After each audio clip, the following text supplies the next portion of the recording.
ఈరోజు మన ఛానల్లో ద బెస్ట్ ప్రాన్ కర్రీ ఎలా చేసుకోవాలో చూద్దామండి.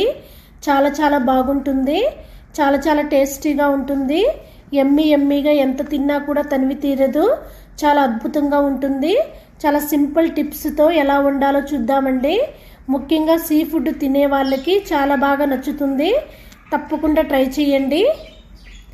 రొయ్యల్ని బాగా కడిగి తీసుకోవాలి. తరువాత పసుపు సాల్ట్ వేసి క్లీన్ చేసుకోవాలి. తరువాత పసుపు సాల్ట్ వేసి 10 నిమిషాల పాటు పక్కన పెట్టుకోవాలండి. ఈలోపు ఒక మందపాటి కడాయి తీసుకొని కొంచెం ఆయిల్ వేసుకొని, సీ ఫుడ్కి ఆయిల్ ఎక్కువే పడుతుందండి, కొంచెం ఎక్కువ తీసుకోండి. ఆయిల్లో ఒక బిర్యానీ ఆకు, దాల్చిన చెక్క, 2 లవంగాయలు, 2 యాలకులు, కొంచెం జీలకర్ర వేసి బాగా ఫ్రై చేసుకోండి.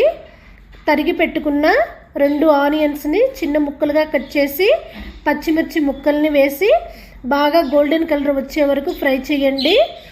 ఈ ఆనియన్ ముక్కలు మీకు ఇష్టం లేకపోతే ఆనియన్ పేస్ట్ కూడా వాడుకోవచ్చండి. నేనైతే ముక్కలు వేస్తున్నాను, చిన్నగా కట్ చేసిన ముక్కలు. కొంచెం సాల్ట్ వేయండి, తొందరగా మగ్గుతాయి ఆనియన్స్.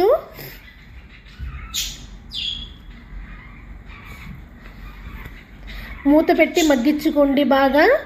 ఆనియన్స్ సాఫ్ట్ అయినాయి కదా,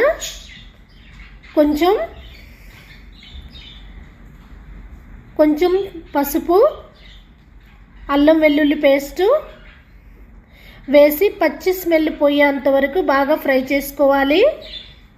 ఫ్రెష్గా దంచిన అల్లం వెల్లుల్లి పేస్ట్ వేసుకోండి. కొంచెం కరివేపాకు వేస్తున్నానండి. ఈ సీ ఫుడ్లో కరివేపాకు వేయడం వల్ల నీచు స్మెల్ అనేది తగ్గుతుంది. చాలా బాగుంటుందండి ఫ్లేవరు. ఒకసారి మీరు వేసి చూడండి. ఇంతకుముందు మనము మ్యారినేట్ చేసి పెట్టుకున్నాం కదా ప్రాన్ కర్రీ, అది వేయాలండి. ఆనియన్స్లో నీళ్లు వేయకూడదండి, ఆ నీళ్లు నీచు స్మెల్ వస్తాయి. పక్కన పెట్టుకోవాలి.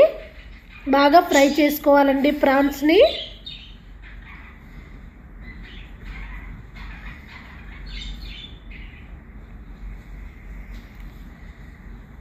బాగా ఫ్రై చేసుకోవాలి.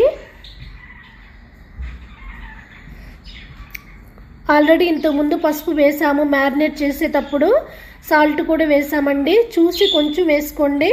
తగినంత రుచికి సరిపడినంత కారము వేసి బాగా కలుపుకోవాలి.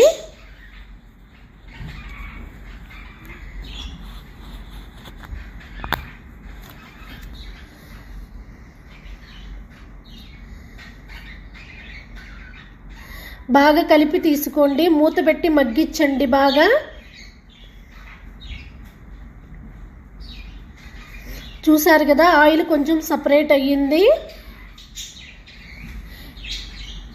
నేనైతే టమాటో పీసెస్ వేస్తున్నానండి. 2 టమాటో ముక్కలు, 2 టమాటో కట్ చేసి ముక్కలు వేస్తున్నాను. మీరైతే ప్యూరీ కూడా వేయొచ్చండి. కొంచెం జీలకర్ర పొడి, కొంచెం ధనియాల పొడి వేసుకుంటున్నాను. మసాలా కర్రీ కదండి, కొంచెం ధనియాల పొడి ఎక్కువే పడుతుంది. 1/2 టేబుల్ స్పూన్ ధనియాల పొడి వేసుకున్నాను. మూత పెట్టి మగ్గించండి పచ్చి స్మెల్ పోయేంత వరకు.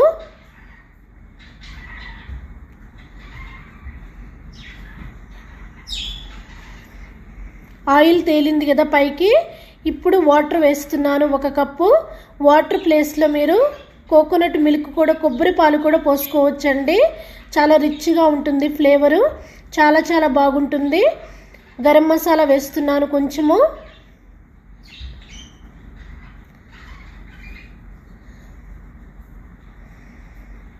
మీకు గ్రేవీ అనేది రిచ్గా కావాలి అంటే కొబ్బరి పాలు కూడా పోసుకోవచ్చండి, చాలా బాగుంటుంది.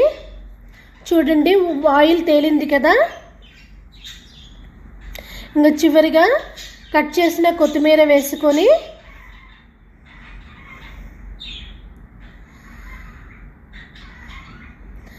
సర్వ్ చేసుకున్నారంటే వేడివేడి అన్నంలోకే కాదండి, చపాతీ, రోటీ, పుల్కాలో కూడా చాలా బాగుంటుంది ఈ కర్రీ. సూపర్గా ఉంటుందండి. ఒకసారి మీ ఇంట్లో ట్రై చేసి చూడండి.